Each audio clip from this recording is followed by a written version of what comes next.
Salam, Hajar Aswad ada dicium yang sebagai takjil. Ketika Isra dan Mi'raj, ya, dalam perjalanan Isra, beberapa tempat malaikat Jibril berhenti, dan tempat tersebut malaikat Jibril merintahkan Nabi Muhammad untuk sholat, yang diantaranya apa? Di Bethlehem.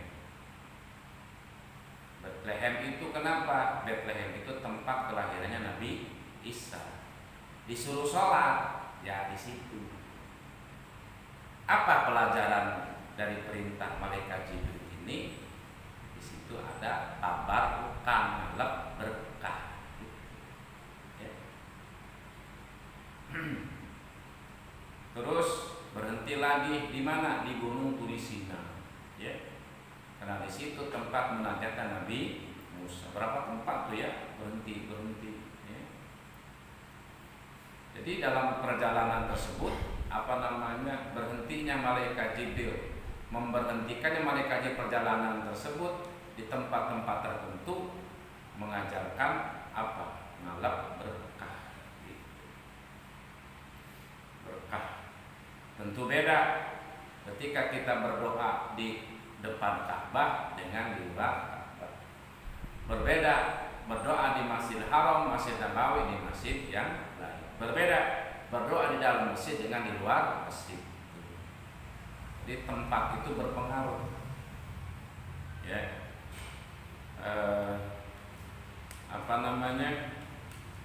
Terikat bil amkan wal ashkhas wal azman. Terikat dengan tempat, waktu, dan karakter seseorang. Bi'tibarul ashkhas wal azman wal amakin, gitu ya.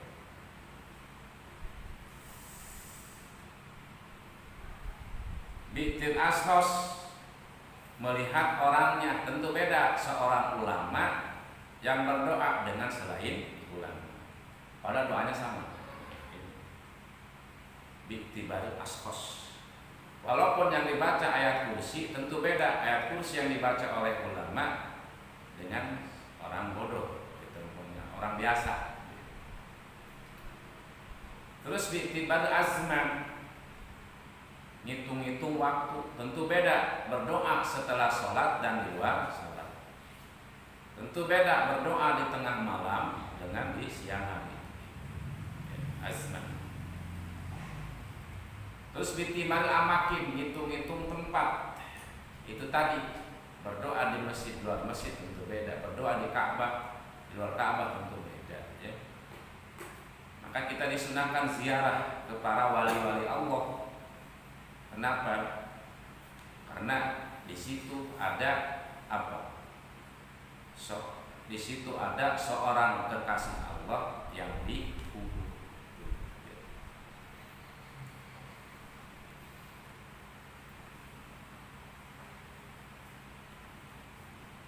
Al-Imam Asy'ari menyatakan anna Allaha waqqala malakan ala qabri waliyyin min awliyaillah yakni al-hawadij.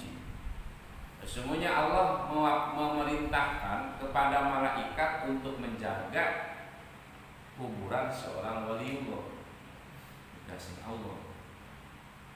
Ada malaikat yang ditugaskan oleh Allah untuk menjaga kuburan wali, ya, yang memenuhi hajat orang yang jarah. Jadi kita jarah ke para wali itu berdoa, baca Quran, Yasin, baca Al-Ikhlas, baca Al-Falaq, Allah maghfirlahu warhamhu wa'afi, mendoakan, ya Allah ampunilah dosanya, ya Allah sayangilah, ya Allah maafkanlah, ya Allah luaskanlah kuburannya, ya Allah selamatkanlah dari azab kubur, ya Allah berikan nikmat kubur, begitu kan. Nah, dengan mendoakan terhadap seorang wali yang dari atas itu, maka seorang malaikat yang ditugaskan untuk menjaga itu memenuhi keinginan yang jarang tadi. Termuat dalam kitab Jauhar Tauhid, ada ya keterangan. Jadi kitab tauhid tapi nerangin ziarah. Ya.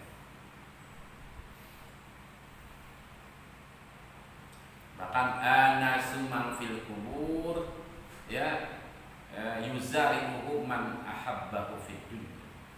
Paling disenangi oleh orang yang sudah di alam kubur ketika dikunjungi oleh orang-orang yang ia cintai ketika hidup.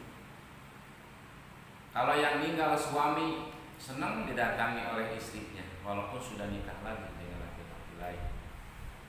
Senang seorang orang tua yang sudah meninggal di alam kubur ketika diziarahi oleh anak-anaknya. Jadi yang paling disenangi oleh orang yang sudah di alam kubur itu ketika diziarahi oleh orang-orang yang ia cintai ketika hidup.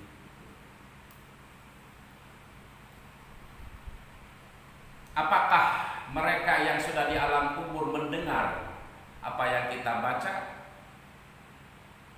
Maka Rasulullah menjawab, yastami'una wala yastati'u aidi.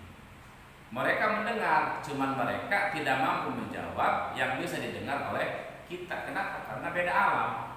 Alam dunia, alam barzakh.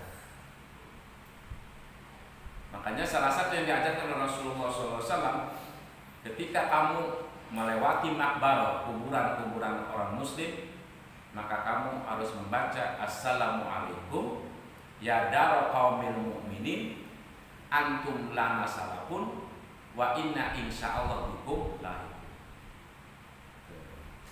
Semoga keselamatan buat kamu semua wahai ahli kubur. Engkau sudah duluan dan insyaallah kami musuh. Artinya antum lana salafun wa inna insyaallah bikum. Antum lana salafun, kamu sudah duluan.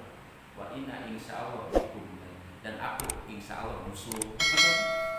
Emang musuh ya? Lalu sahabat bertanya, apakah mereka menjawab? Itu kan assalamualaikum buat orang yang hidup. Kata Nabi, yastami'una, mereka mendengar, cuma tidak mampu menjawab yang bisa didengar oleh kita.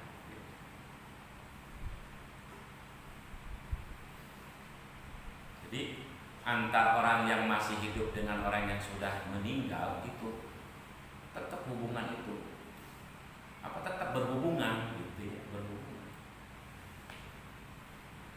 Orang roh nggak mati, roh nggak mati. Yang disebut nawat itu adalah zihaburuhil hayat, ya, keluarnya roh kehidupan. Jadi ini mah cuma kemasan cangkang ya.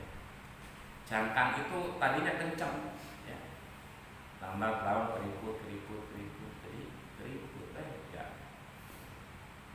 Kayak mesin aja motor, kalau kunci servis anggreknya. Jadi yang berubah itu badan kita, ada kontrolnya. Enggak ada ubah, enggak mati loh. Yang masuk neraka itu, yang masuk surga itu.